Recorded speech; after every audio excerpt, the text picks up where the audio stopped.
and welcome to ADTV, and today you catch up with us at Crown Netherall Fisheries, and we're joined by none other than Mike Wilson from Nash. So first of all, Mike, thank you very much for giving us the time today to come down here. And the reason we've got you here is to talk you through and highlight some of the new Nash tungsten range. So your knowledge is going to be key here.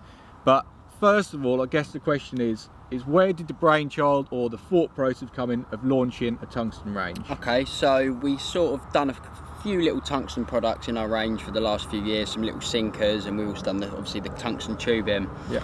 We sort of wanted to uplift our TT range. We thought the addition of tungsten would be really good. There isn't really anyone on the market at the moment that's got a massive range of tungsten. Exactly. So we've got 19 new products in the range, and there's something in there to suit every fishing situation, and definitely to help put more fish on the bank. So nice that 19 products. We'll perhaps highlight a few of those in a moment, but I think personally over the last few years it's been so drummed into everyone about getting pinned down, and in essence, for anyone who's not too familiar with tungsten products, that's exactly what it does, isn't it? It pins definitely it down. Keeps everything down, rigs, mainline, all concealed in the lake bed, out of the way of the fish, and again to definitely helps you get more bites, keeping all your concealment right down on the lake bed so it can't come into contact with the fish. Spot on. So there's a few I want to highlight. I know there's a couple that I'm definitely going to be using in the future. So the first one for me that springs out is, for me personally, I've got a waterlow fish that's got a lot of crayfish in, and putty is a nightmare. So straight away the first one I get drawn to is the swivel knot beads. So like you say, crayfish can be an absolute nightmare, not only pulling baits off the rigs but also taking the putty off as well, meaning you could be fishing, your rigs are out there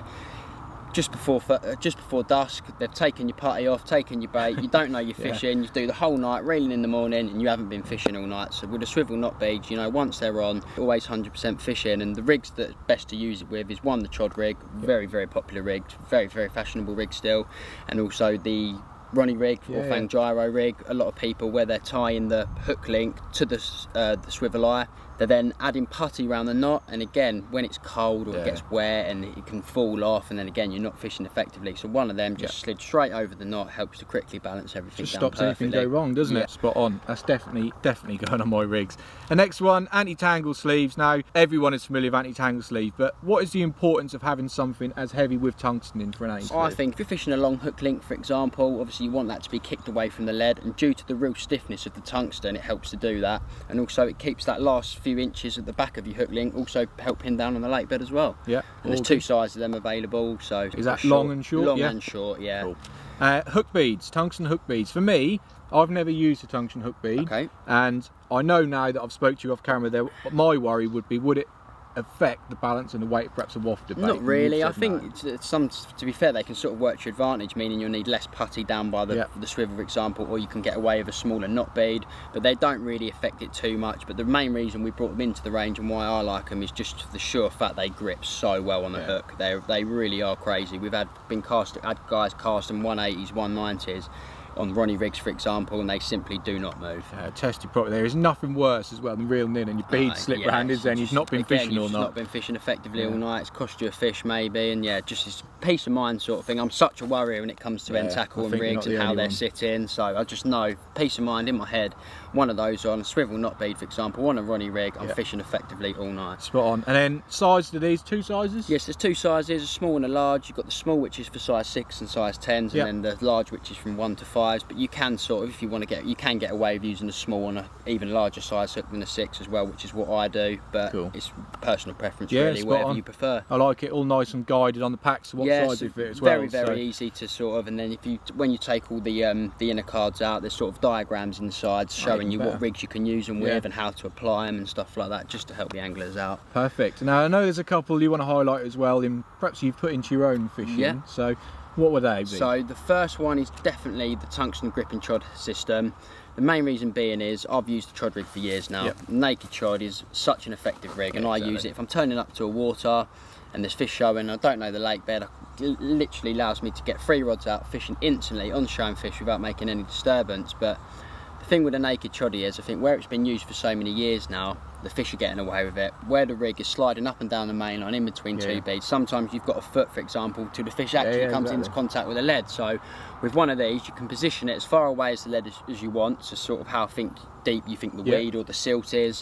So you can position that, and as soon as that fish picks up the hook link, bang, it's straight into contact so with the they leg. actually are gripping in position. Yeah, they're gripping in position, and then also, as due to the tungsten element, you won't need any putty or anything on your chod rig, as that would greatly balance just it making perfectly. everything simple. That's it. Very application wise, that can't get any easier than that, can it? No, so basically they're on a sprue, so all you need to do is there's a loop at the end of the sprue, just thread your main line through, pull it on, and you can just pull the bottom bead off, slide your hook link on, put the bead back on, attach your lead setup, and you're fishing. So really is simple. Really quick, and a go anywhere rig for most people, I would probably say as well. Definitely. So the other thing we've got is tungsten beads. So I know you've sort of indicated that leader bands and stuff, this gets round it, doesn't it? It allows you to fish still effectively. Yeah, so 90% of waters in the UK now have a leader ban, and you're hearing more and more waters that are starting to ban leaders. And one of the things that, when I was fishing the water with a leader ban, I love fishing a helicopter setup, fishing in the silt or the weed, and I don't really like fishing naked too much of the time. I'd much rather use a piece of tubing. Sort of, it was really hard to fish a helicopter setup with tubing, so one of them, you can just slide it onto your tubing, grips really well, you can position it where you want up the tubing, depends on how deep you think the weed or silt is on the bottom, and then if unfortunately you get a break off or a cut off, fish can easily be freed, and it's just a very safe rig. I must say that basically the whole range is well thinking about fish safety, isn't it? So it's another big important thing, and something like that is a rig pretty much regardless of bands, it can go anywhere, isn't it? So absolutely spot on, one to look out for. And then another familiar product, Tungsten Sinkers, couple of different sizes. So 4 different sizes, small right up to an XL, and again these can be used just to slide on the rig, on the main line, just instead of putty, so different sizes to suit different situations. Spot on. And then lastly, the one we want to have a quick look at is some quick change weights. So there's probably a couple of different things you could do with this, isn't there? So yeah, tungsten quick change weights. These are basically a rectangular style sinker, but they have a slit down the middle. So what that means is, if you can quickly apply them to the rig or the main line, if you wasn't fishing any putty or any sinkers on the line before, you can quickly add one of those on to get everything pinned down on the bottom.